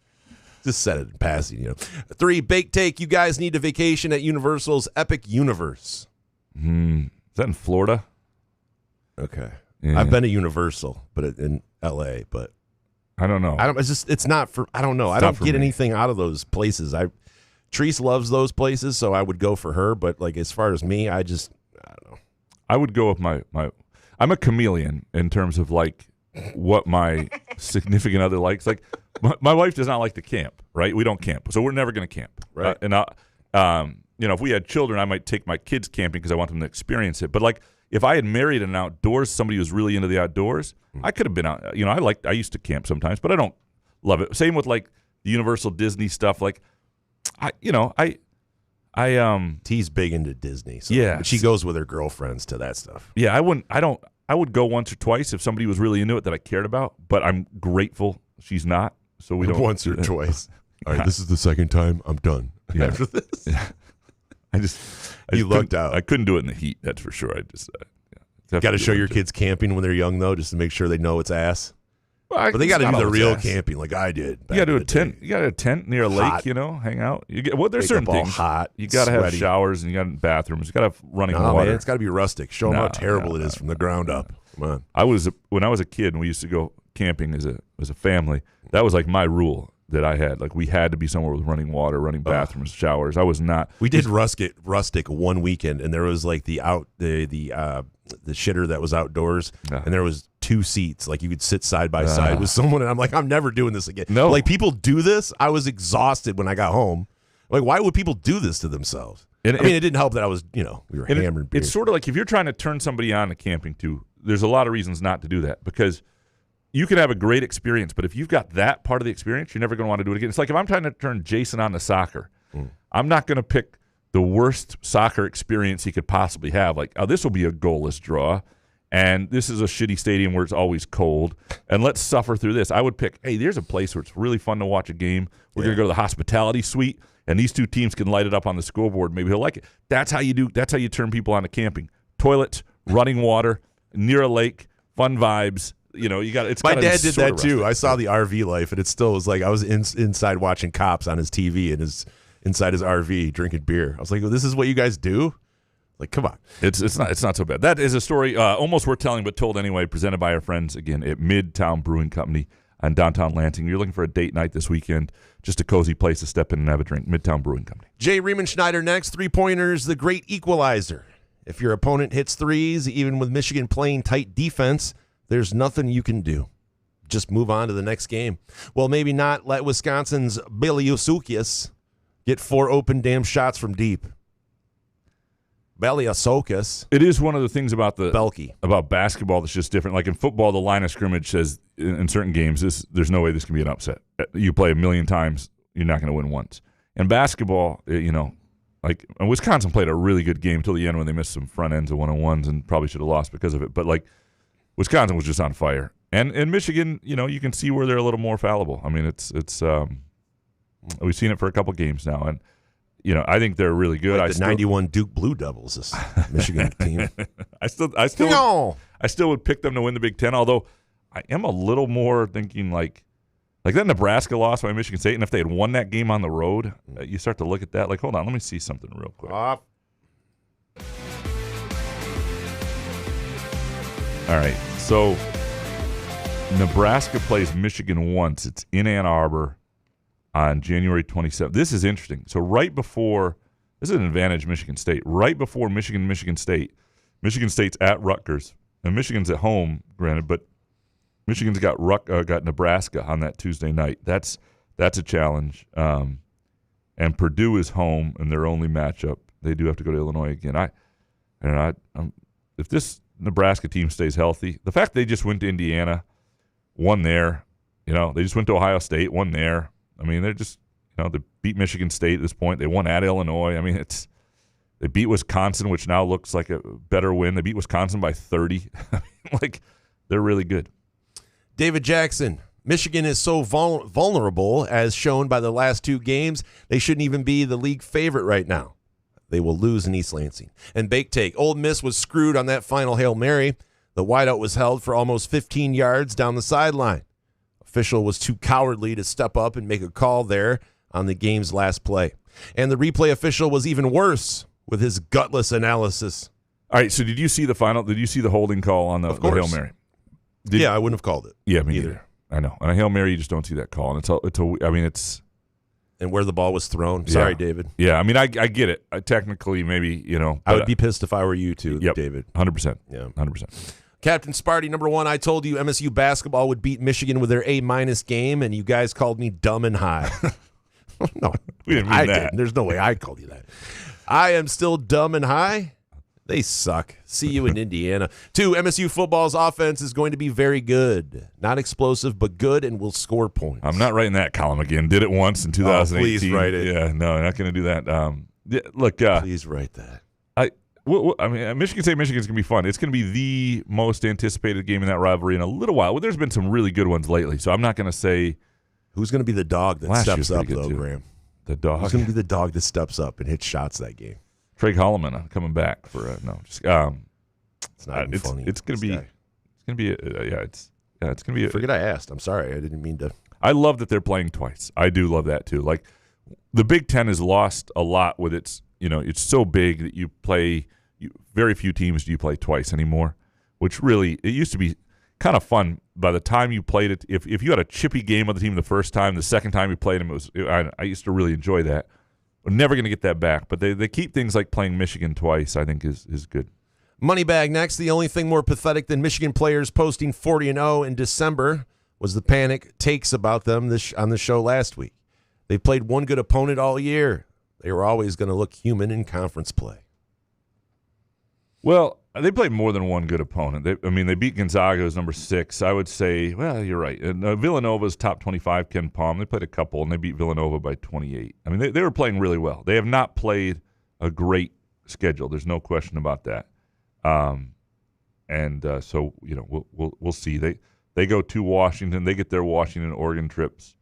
Wait a second. Am I on the wrong team? Yeah, I'm on Michigan. No, I'm on the right team. Never mind. They get Washington, Oregon this week too, right? Yeah. Pound the bush. I'm sorry. I'm just talking out of my ass at this point. It's not one of my just best. This point. just this point. Yes. Tim. Next, would MSU fans rather have Izzo win a national title and get his second, but then Michigan wins back-to-back national titles the following 2 years, and Dusty and Izzo have the same titles? It just took Dusty 30 fewer years. Or would they rather Izzo stay at 1 and Dusty and Michigan never win one? I think most fans would rather Izzo wins a second title just because he's done it so sustainably. And the other thing is he would have done it in multiple years. He's been there 30 years. If Dusty May does it back-to-back? I'm not saying Michigan State fans will enjoy that, but I'd say they'd still rather Izzo gets a second But Izzo wins his first. Izzo wins his first, and then I'm sorry. Izzo wins one, his second. Yep. And then Dusty May wins two back to back. Yeah. I'm taking Izzo Natty, and then I'm just going to Costa Rica. Yeah. And I'm unplugging everything. And the argument will be, especially if they're doing it the way they do it, is people will say, well, yeah, in this day and age, did Dusty win it or did the pocketbooks win it? If that, you'll have that saying. I'm saying what I'm giving you is the MSU fan fallback. MSU fans will not enjoy it, but I think most would Izzo, been there so long, the way he's doing it, getting his second. That said, there would be a lot of pain, and it would definitely I don't want to say take away from, but it would be a miserable couple of years for MSU fans, because I think one thing MSU has with basketball, even though Michigan basketball has been pretty equal for about 15 years, is that this is sort of their thing, right? This is the thing where they've won the last national title in the Big Ten. They've got Izzo. They've had the coach. They've had the consistency, and yes, to have Michigan rise up at that level would be painful for people. Jonathan Smith's burner next. Number 1, the Tigers are the laughing stock of Major League Baseball with this Skubal arbitration saga. And 2, the Red Wings are legit this season, and Patrick Kane is the greatest American player of all time. And bonus, Spot needs a muskox flannel. I don't know how Spot would Norm tolerate having a flannel put on him? Absolutely not. Yeah, I worry about that. We've done it with AI and sent it to family members, and they get fooled. They're like, oh, man, Norm, he'll let you guys put anything on him. I'm like, yeah, there's no way. I might talk to Brad Hoos about, would it pet flannels, would it make sense? I don't know if the ROI really makes sense for muskox, but I don't hate the idea. Can you do it live on air? Like put them on speaker. Put them on, call him right now. Brad? And say it as a real idea. Yeah. Brad, you got a minute? But if you have a real person in your life, not the Spot's not real. If you have a person, a human, non-feline in your life, well, he's stolen. Go muskox.com. I'm telling you, you'll love that. They will appreciate it, and or just get it for yourself. It's the perfect time of year for a flannel. It just really is. It's you'll feel better, you'll look better, and the durability, the quality, it's second to none. Go muskox.com, Peacock for $15 off. There's a point on the Tigers. Laughing stock of MLB with the Skubal thing, do you think? Do you think people view the Tigers that way? I don't know if it's a laughing stock moment. I think if Skubal leaves and we get nothing, we'll be a laughing stock. If he just leaves us and we get nothing out of it. I think not internally, but more the Tiger fan base was more fed up than probably national people realize, because they've been in the playoffs. Because we were fed up before the arbitration thing. Yeah. So it's not, that just adds to it and proves that we are right. Yeah. Pepe Plum, number 1, Indiana in the college football title game, is about as likely as me hooking up with Sung Hai Lee. Her waterfall scene from 2001 got me through a lot of cold evenings alone in college. Maybe it's more like App State over Michigan levels of unlikely. Or Bo Ryan turning down a glass of blood, unlikely. And 2, this upcoming Christmas, I am pitching a Hallmark movie about a hometown reporter that woos a women's swimmer with NIL promises, only to come up short because it was not approved. Then they make up because he gets her a scholarship, and they realize it's true love. The NIL Couchmas. You do you, I don't. Sounds like a Pat 40 project. He would love that. Yeah. The problem is their sports movies haven't been very good. They had one hockey one that was not bad, a minor league hockey one that I actually kind of enjoyed. Oh, is that the one where the 2 gay guys are? No, it's called together. I think it's called Checking It Twice or something like that. Oh, there's another one. Oh, no, separate. Yeah, Checking It Twice. Is Ebley naming these movies? No. They're so Pepe Plum has Sung Hai Lee. Who was your person who got you through those cold? Carmen Electra. Yeah. Absolutely. Thought so. Prime Carmen Electra. I'll put it up against Sung Hee Lee any day, Pepe.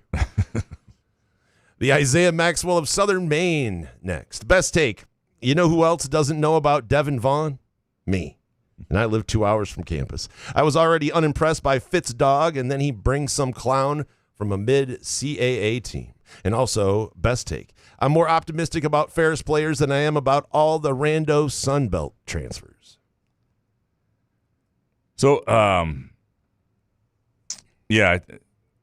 some of the, it's interesting. Some of the guys that people are getting excited about the guys Fitzgerald's bringing in, or they're not excited or whatever. I just think with all of this, and I hate to be the wait and see guy, because you want more analysis. You want to give more. It used to be in the day of age of recruiting, you knew this is a 4-star running back. Boy, this guy might be a real difference maker. Or this, there's just so many guys now, and so many guys, like a guy at the mid-major level can really be something, can really be ready for that step up, can be a difference maker, or they can be just a backup or somebody who washes out we never hear from. And it's very hard to tell from a little film at that level, or well, every once in a while you can kind of read the tea leaves, but it's I don't know.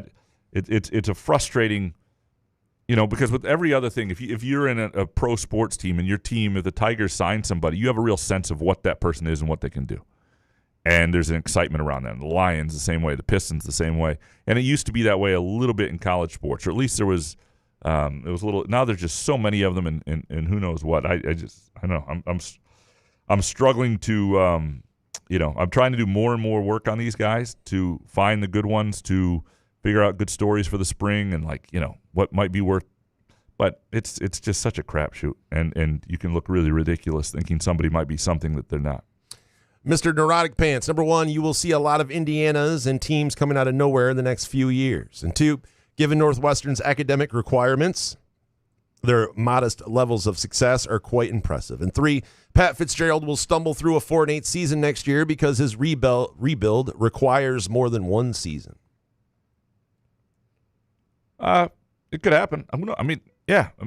Please, God, no. A 4-8 season. People are just going to have to deal with it if it happens. But the thing that, if he can get himself to a bowl game, like the bar is low for people to feel a little bit of joy. Like if you go toe-to-toe with Michigan, you win. It's the same thing we said with Jonathan Smith last year. You go 6-6 and beat Michigan, and people will be like, all right, this looks like it's on the right track, right? It's at Michigan. It'll be a little tougher. There's some cool games next year, too. I mean, the fact that it's not just the games against former quarterbacks, but at Notre Dame's fun. I mean, some of those traditional things. I'm just talking to my ass. I'm just repeating words here at this point because I have no idea what it's actually going to happen. Repeating words. Shannon Ferguson, I do not gamble, but I pick up the lingo on podcasts and talk radio. Based on the new staff and portal attrition, what do you two suspect MSU football's over-under win total will be set at? Good question, because I joke sometimes Vegas doesn't know, but nobody knows. I mean, there's no way. And it's hard for a bettor to know as well. But so what? 5.5, 6.5? What number? It won't be 6.5. It'll be 5.5 or low. 4.5, 5.5. Yeah, I mean it'll be pretty low. I mean it was 5.5 this year and didn't hit.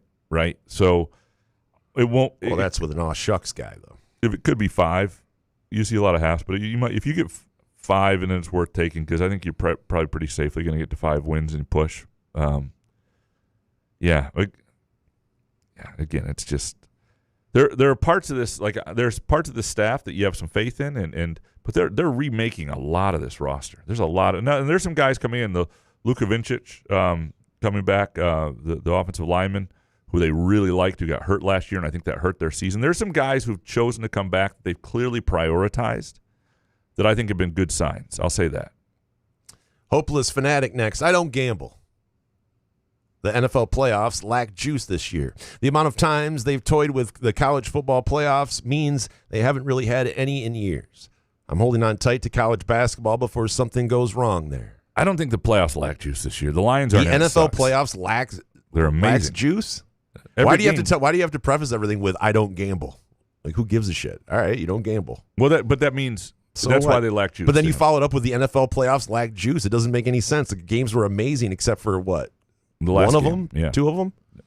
I mean, really, the Patriots game was ass. Come on, the 49ers, Eagles, it was dead at a lot of the time there, but I mean, it did not lack juice. No, I didn't. I think the playoffs. I think the NFL, if any, here's how much juice the NFL playoffs have. Michigan State. I'll be in Seattle this weekend for Michigan State basketball against Washington, and I want Michigan State to play the late game instead of the early because I don't want to miss the playoffs. I'm like obviously it's my job. I'm going to cover the game whatever time it is. But here comes a half-assed job by Couch. Just announced it. But if they were the late game, then it'd be like you'd get to watch all the playoffs and then the basketball. That'd be ideal. That'd be perfect. And so they have juice. I don't know. It's but to each their own. And I love that you're a diehard college basketball fan because I think that is I think that's an underrated sport still in terms of quality of enjoyment of watching throughout a season. Cassius's headband next. Graham, you were named by Spiro as one of the individuals he shared implicating Blake Corum LLC evidence with. You don't need to share specifics, but is it as damning as he suggests? Based on what he's told me, it certainly seems pretty damning. And I don't have like specific, document type stuff here, but yeah, I mean, he wouldn't have told me if he didn't think it was damning what he has. Yeah, that story is really interesting because people want, like, Blake Corum never really was asked about it. He's never really been asked about it, and that's what's kind of fascinating. And that's where people think about the blue wall, and or if he was asked about it, it was quick and brushed away, and that's where people get frustrated, right? That there seems to be something out there that's either worth investigating or worth asking about that hasn't, and so there is a blue wall, is what you're saying. After all we established there's a firm blue curtain. All right. Josh Heathius next. Big Ten Plus really is ass. Went from Spartan hockey to the Red Wings broadcast Saturday night, and it was like changing centuries. I'm all for students learning on the job, but to charge people money for that audio-visual experience is straight-up robbery. It's not even close to the same product. So it's tough. Big Ten Plus is ass. Been saying this forever. Yeah. Here's my issue, Josh. But it's also the amount of things you can get there is incredible. Like the amount of different women's basketball games, volleyball, all sorts of stuff. Like if you care about a team's sports beyond just hockey or beyond, it's really worth it. I think that is, and they used to have more offerings. They used to be more sport specific. But if you tune in all the time and the broadcast stinks, it takes a lot out of it. It's rough. Yeah, I just wish the production value. I don't mind the student broadcasters. Some of them do a really nice job. Yeah, but then you can't charge $11.99 a month. Well, I just wish the production value was better. I don't care that this, like to me, if you're going to charge $11.99, you just need to have a little more professional production value. But the student broadcasters, this is, and I don't know. I am not as I'm not as down on Big Ten. Make Plus it $5.99 a month, and even that's still pressing it. Yeah. Fart soup. Izzo is going to throw Couch out of the MSU game this Saturday at Washington for drunkenly assaulting Solari while yelling Old Chappelle Show catchphrases like, "I'm Rick James, bitch," and "What did the five fingers say to the face?" Smack. Not knowing where he is, Couch subsequently makes his way downtown Seattle, where he sells his pants and shoes for an ounce of fentanyl and a box of Voodoo Donuts. He ends up living out of a car that someone bought him from Cars for Kids. The only song the radio can play is "God Bless the USA." This is my version of hell. The Lats version. From Detroit down to Houston and New York to skipping the strip. Well, this sounds like misery. I have not. I didn't know there were drugs in downtown Seattle. There's no homelessness in Seattle, is it? It can't be. Can't be. In every American heart, and it's time we stand and say. I'm actually looking forward to the Eugene leg of the trip more. I love Eugene. Eugene's pretty sweet, more than Seattle. All right. Hans Jurgen, number one, to all those candy asses who say the Patriots are too good too soon, I say life isn't fair. F you. And two, Patriots tight end Efton Chisholm III has the perfect porn name. And three, please take my remaining time and answer some of my past questions. Sorry, Hans. Efton Chisholm. Yeah. Patriots do look good. Dude, fuck the Patriots. You know what sucks is like, sick of them too. I mean, team wins 6 Super Bowls and winds up with Drake May. It's like that seems like. I wonder what that's about. Yeah, ownership or maybe. Jake Hawkins, number one, great NFL playoff games are so far, but God damn it, what? These are good words. So far. Sorry, I missed it. Yeah, great NFL playoff games are good so far, but God damn it sure sucks the Lions aren't in it. There's no clear-cut favorite to win it all. The teams who lost had a shot yesterday. Even the Chargers for about 3 quarters. The Lions could have made a damn run. And two, I didn't think the Lions were taking being home for the playoffs seriously until it was reported last week that they scheduled an interview with Mike McDaniel for OC. So he's quirky, wears odd-looking eyeglasses or designer shades, but he's a guru. Get him in the 313. And 3, another game that caught my eye Saturday night was the Clippers-Pistons game. It was on at B-Dubs when I went there, and the Pistons squandered a 19-point lead to lose 98-92. That was B-Dubs, Hawk. And granted, 4 key players weren't playing due to injury, but still, what the fuck? I watched a little of this game. It was even closer than 98-92. But like, were you at B-Dubs too? I was not at on a treadmill. But the Pistons, they weren't just missing 4 key. They were missing Cade, Jalen Duren, and then it was a game where for the Clippers, Kawhi actually played. Like, they had their full complement. What was more amazing that the Pistons were ever up. They did blow a big lead, but it was not. How many games has Cade missed so far? Because I got an MVP bet that now I got to sweat this 65 game BS rule. Let me see here. Hold on. Give me 1 second. Passenger, and I ride and I ride through the city's backside. I see the stars come out of the sky. Come on. Yeah, the bright in the hollow sky. So he has played. Oops, sorry.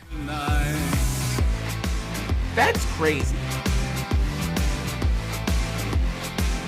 That's the taint. Sorry, I apologize. Some of these sites Holy shit, some of these sites aren't very good. What am I going to do? Does that help the Blumpkin pop-ups? Yeah. You can't fight through. How long should it take to look up fucking? He's played 33 games, and the Pistons have played 38. So you're still in pretty good shape. He's only missed 5. All right, and you're almost halfway through. So he could miss like 50, 10, 12 more. So you're okay. Sorry, everyone had to sit through that. Yeah, that's for such a terrible thing. It should not have taken so long. Apologies. All right, finally, the jerk guy, Upper Deck jerk guy. Number 1, I don't think anyone can actually predict anything about sports. Everyone is just guessing with some information. And 2, been thinking about just disappearing.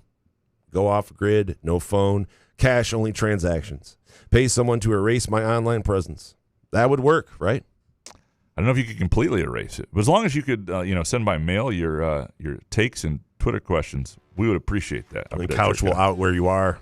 Yeah, that's the problem. That's the thing. You can't tell him shit. Yeah, you'd be in the woods somewhere in Ludington, and I'd tell people. So be careful about that. Don't send a return address when you send those. We appreciate all of you. Thanks for producing our show with your takes and your questions, and it means a lot to us. It really does. Please continue to rate, subscribe, and follow us on YouTube. It helps us out there as well. We appreciate our friends at Midtown Brewing Company in downtown Lansing. Great place for any occasion. And, of course, Muskox Quality Flannels. Go to gomuskox.com. Use the promo code Peacock for $15 off a flannel purchase. They've also got hats and tees. Cool stuff there. GoMuskox.com. We'll be back Wednesday. Good show, man. Yeah, man. Couch in the Roof.